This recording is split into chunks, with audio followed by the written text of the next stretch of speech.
On the morning of August 6, 1945, a peculiar silence hung over Hiroshima, a silence that would be shattered in ways humanity had never imagined.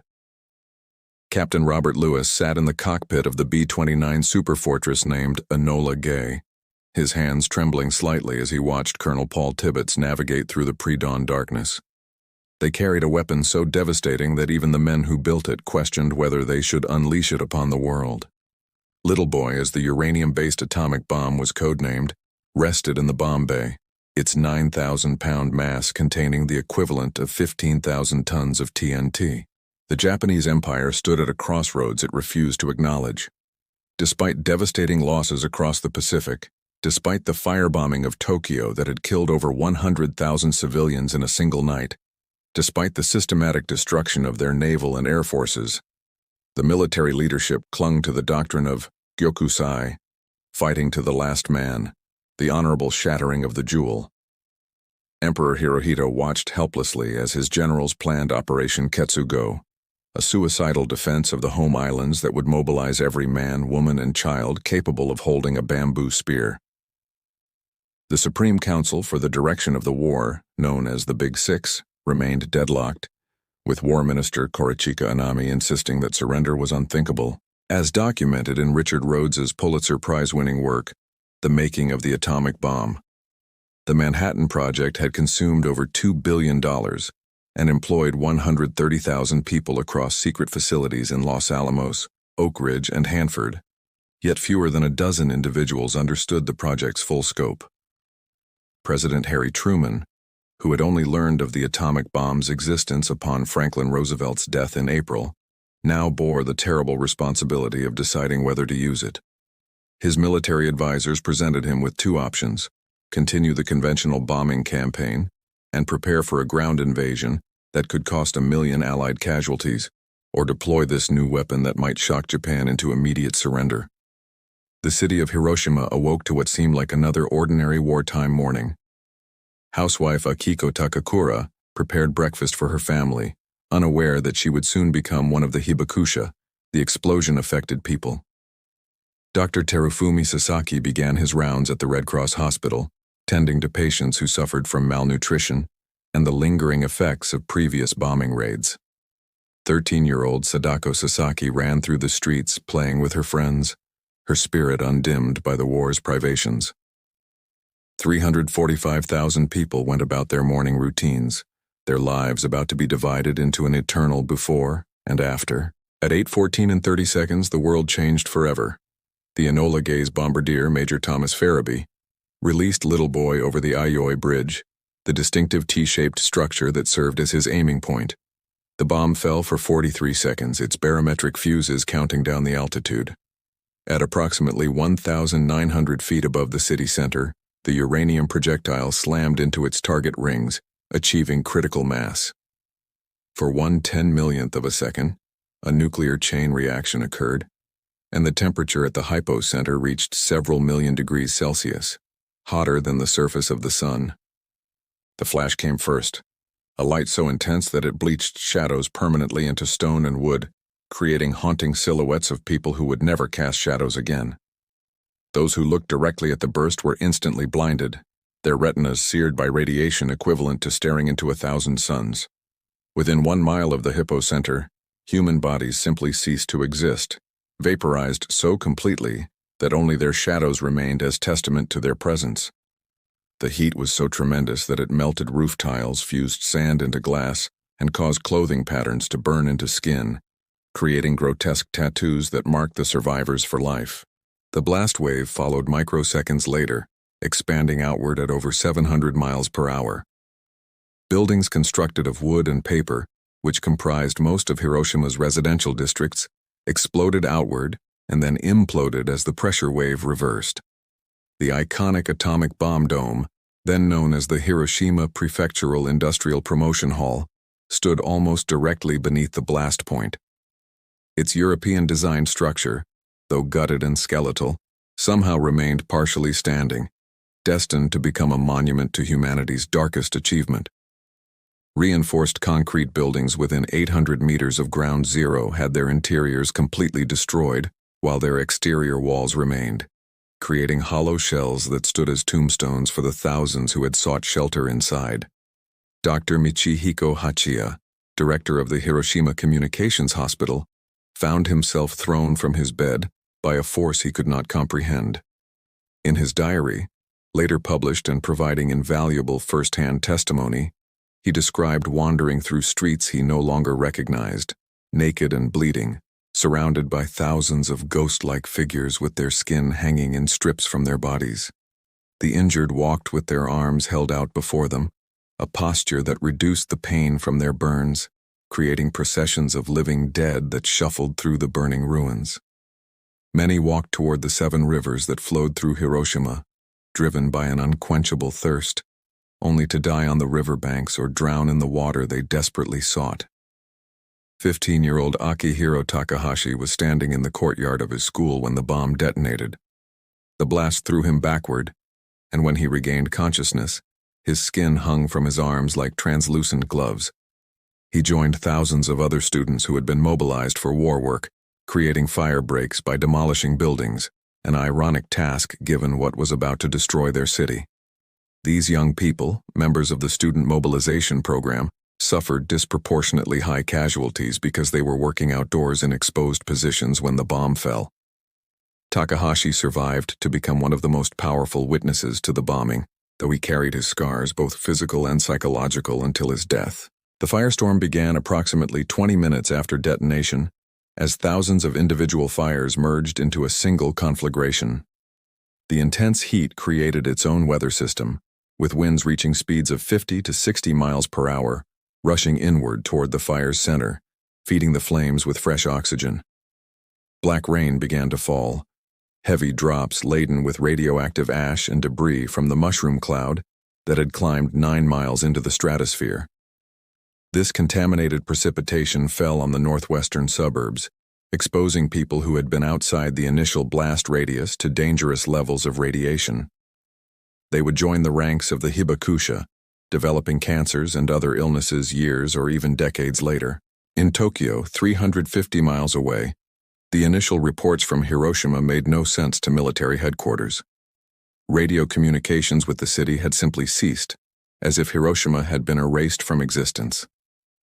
Staff officers at the Imperial Japanese Army General Staff Office dismissed early fragmentary reports as hysteria or exaggeration. Surely no single bomb could destroy an entire city.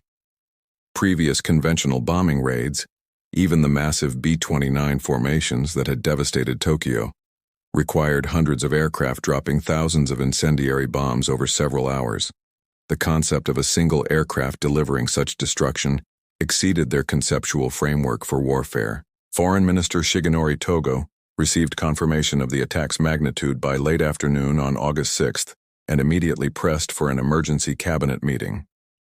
However, War Minister Anami and the military hardliners resisted acknowledging the weapon's significance, arguing that Japan should continue fighting regardless of whether America possessed 1 atomic bomb or 1,000. The military leadership had invested so deeply in the ideology of fighting to the bitter end that they literally could not process information that contradicted their worldview. They had spent months preparing the Japanese people for Ketsugo, the glorious, decisive battle for the homeland, and they intended to see it through. Emperor Hirohito, confined by constitutional tradition to a largely ceremonial role, received his first detailed briefing about Hiroshima on August 7th. The normally composed emperor reportedly showed visible distress as he listened to the preliminary casualty estimates and descriptions of the weapon's effects. Hirohito had already harbored doubts about Japan's ability to win the war, having witnessed the systematic destruction of Japanese cities and the annihilation of the military forces he nominally commanded. The atomic bomb gave him a rationale to intervene directly in military decisions, something that violated centuries of imperial tradition, but which he increasingly believed necessary to save what remained of Japan. Meanwhile, President Truman addressed the American people from the White House, announcing the successful attack on Hiroshima. His statement, drafted by military advisors and approved by Secretary of War Henry Stimson, characterized the weapon as a means to end the war quickly and save American lives. Truman warned that if Japan did not accept the terms of the Potsdam Declaration, unconditional surrender, they could expect a rain of ruin from the air, the like of which has never been seen on this earth. The statement carefully avoided mentioning civilian casualties or the weapon's radiation effects, framing the bombing purely as a military necessity against a hardened target. In Hiroshima, the true scale of horror revealed itself as survivors stumbled through the wreckage seeking loved ones who would never be found. Rescue efforts remained minimal, because the city's entire administrative structure, police force, and fire department had been destroyed or incapacitated. Military units from outside the city began arriving but found themselves overwhelmed by the scope of destruction and the mysterious illness that began afflicting seemingly uninjured survivors. People who had escaped the immediate blast effects began experiencing nausea, vomiting, and bleeding from their gums, symptoms of acute radiation poisoning that doctors had no context to understand or treat. On August 8, 1945, just as Japan's leadership struggled to comprehend Hiroshima's destruction, the Soviet Union delivered another devastating blow. Foreign Minister Vyacheslav Molotov summoned Japanese Ambassador Nao Takesato to the Kremlin at 11 o'clock in the evening Moscow time, and informed him that the USSR would consider itself at war with Japan as of August 9th. The Japanese had desperately hoped that Stalin might mediate a negotiated peace, preserving at least some of the empire's dignity, and perhaps allowing the military leadership to avoid accountability for their disastrous decisions. That hope died in Molotov's cold pronouncement. 1,500,000 Soviet troops smashed across the Manchurian border in a massive three-pronged attack called Operation August Storm. Marshal Alexander Vasilevsky commanded the overwhelming force that included 26,000 artillery pieces, 5,500 tanks, and 3,700 aircraft against Japan's undermanned and under-equipped Kwantung Army. The Japanese forces, once considered among the most formidable in the Imperial military, had been systematically stripped of their best units, equipment, and supplies to feed the desperate defense of the Pacific Islands. They collapsed almost immediately under the Soviet onslaught, beginning one of the most rapid and decisive military campaigns in history. The Supreme Council for the Direction of the War met in an emergency session as news of the Soviet attack reached Tokyo. Prime Minister Kantaro Suzuki, a 77-year-old admiral who had survived an assassination attempt during the February 26 incident 9 years earlier, argued forcefully for immediate acceptance of the Potsdam terms.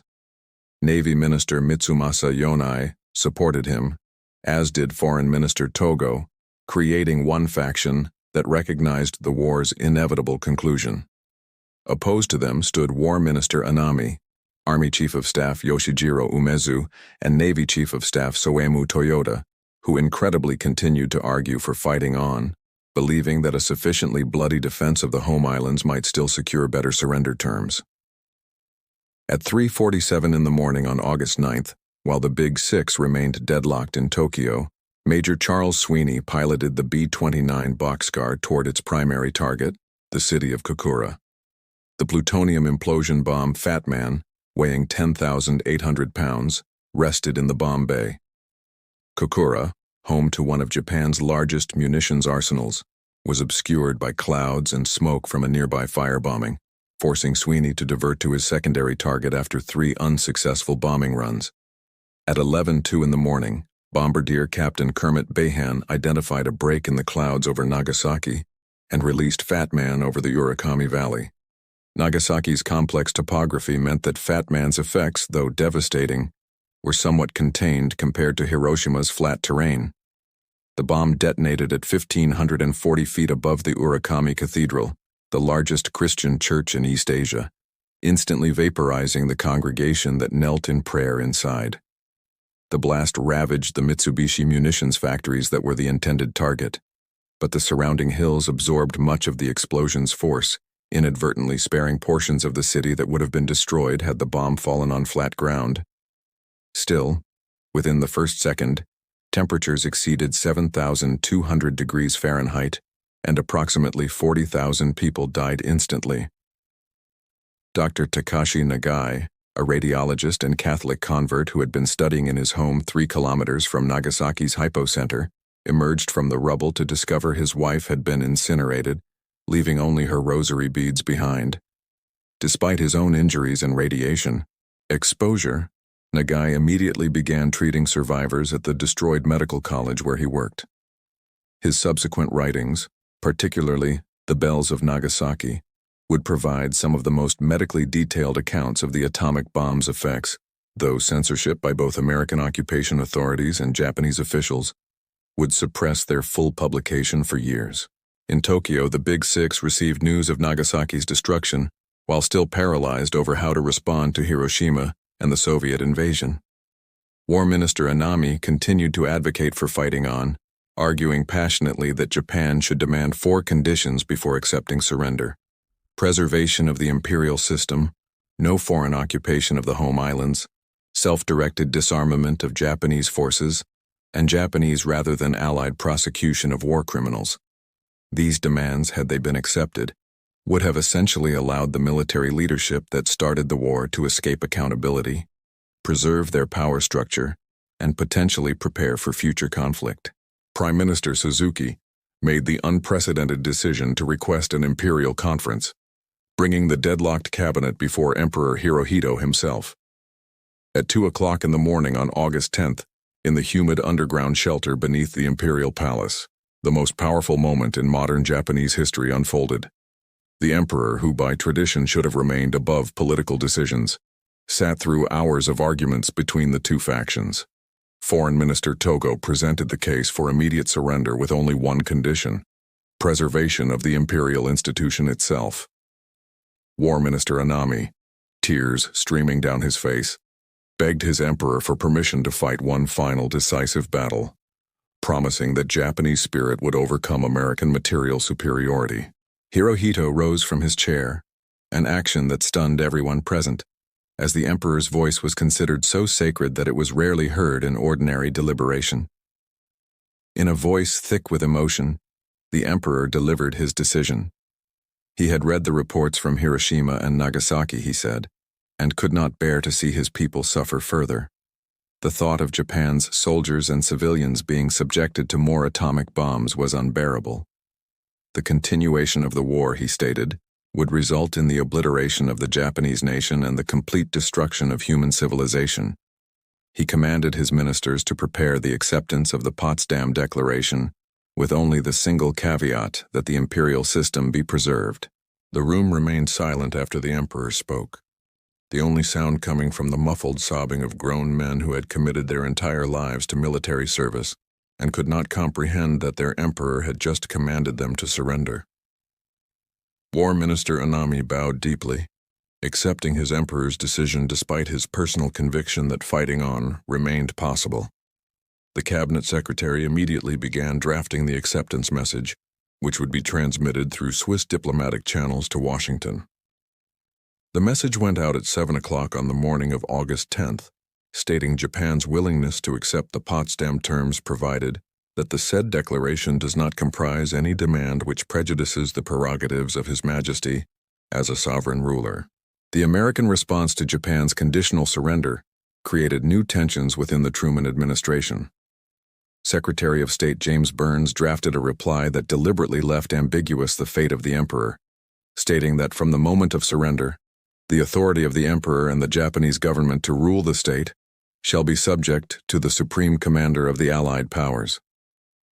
This careful wording neither explicitly abolished the imperial system nor guaranteed its preservation, allowing both American hardliners who wanted Hirohito tried as a war criminal and Japanese officials who demanded his protection to interpret the message favorably. While diplomats exchanged carefully worded cables, the killing continued across the Pacific. American B-29 bombers launched massive conventional raids on Japanese cities on August 10th, 11th, 12th, 13th, and 14th, dropping thousands of tons of incendiaries and high explosives. Over 1,000 aircraft participated in some of these raids, the largest single bombing missions of the entire war, as American commanders sought to apply maximum pressure on Japan's leadership. The seeming contradiction between ongoing negotiations and continued bombing illustrated the deep distrust on both sides and the momentum of a war machine that had been operating at full capacity for nearly 4 years. In Tokyo, a group of young army officers began plotting a coup to prevent the surrender from taking effect. Led by Major Kenji Hatanaka and Lieutenant Colonel Masataka Ida, these fanatical officers believed that Japan's honor demanded fighting to the last citizen, even if that meant the extinction of the Japanese race. They planned to seize the Imperial Palace, isolate the emperor, prevent the broadcast of his surrender announcement, and rally the armed forces to continue resistance. The conspirators believed that most of the military would support them once the coup succeeded, particularly if they could present it as protecting the emperor from weak civilian politicians who had misled him. War Minister Anami found himself caught between his oath of loyalty to the emperor and his sympathy for the young officer's passionate conviction. Multiple accounts suggest that Anami knew about the coup plot, but chose neither to support nor to suppress it, instead remaining deliberately ambiguous about his stance.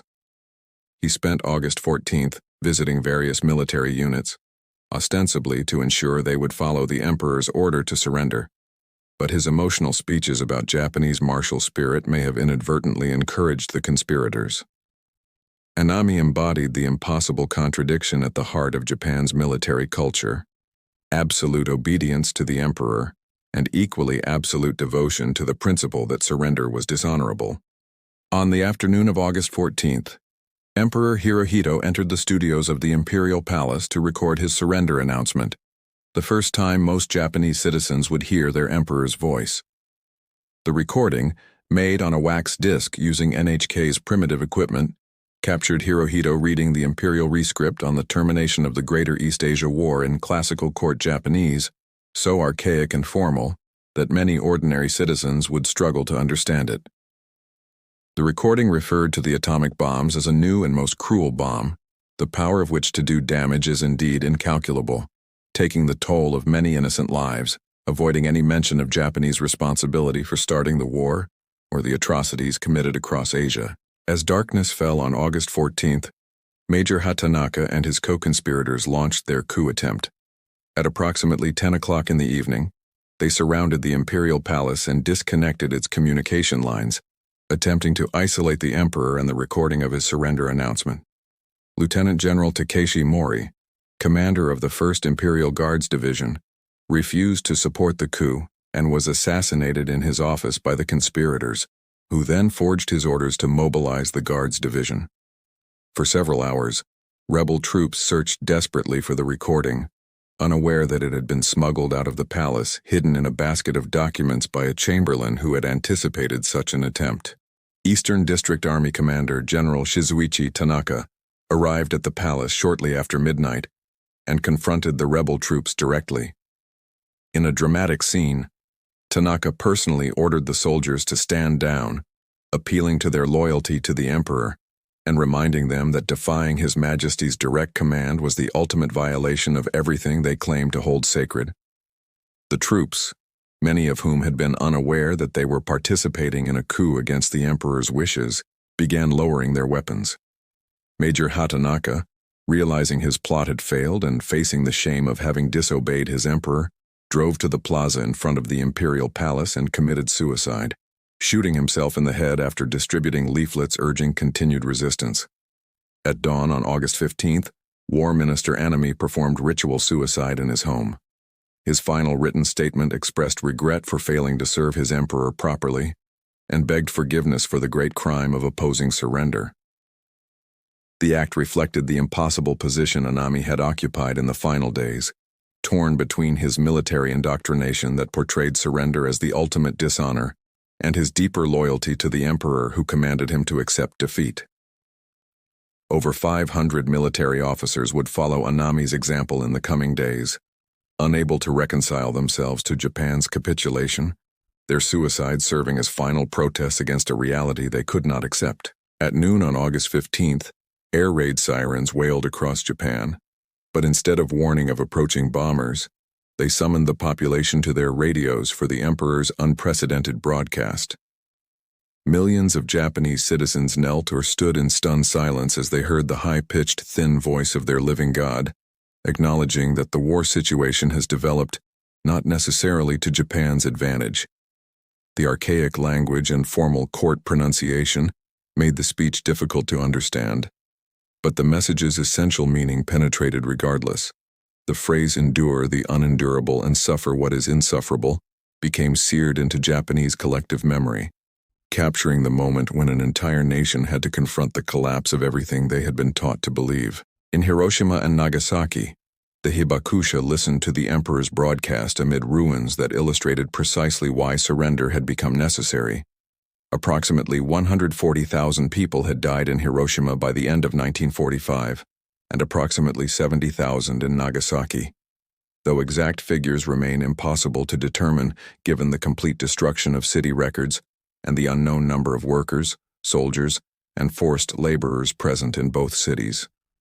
The deaths would continue for decades as radiation-induced cancers, leukemia, and other illnesses claimed victims who had initially survived the blasts, creating a category of suffering that would haunt Japan's collective consciousness for generations. American occupation forces began landing in Japan on August 28, 1945. Led by General Douglas MacArthur, who had been appointed Supreme Commander for the Allied powers.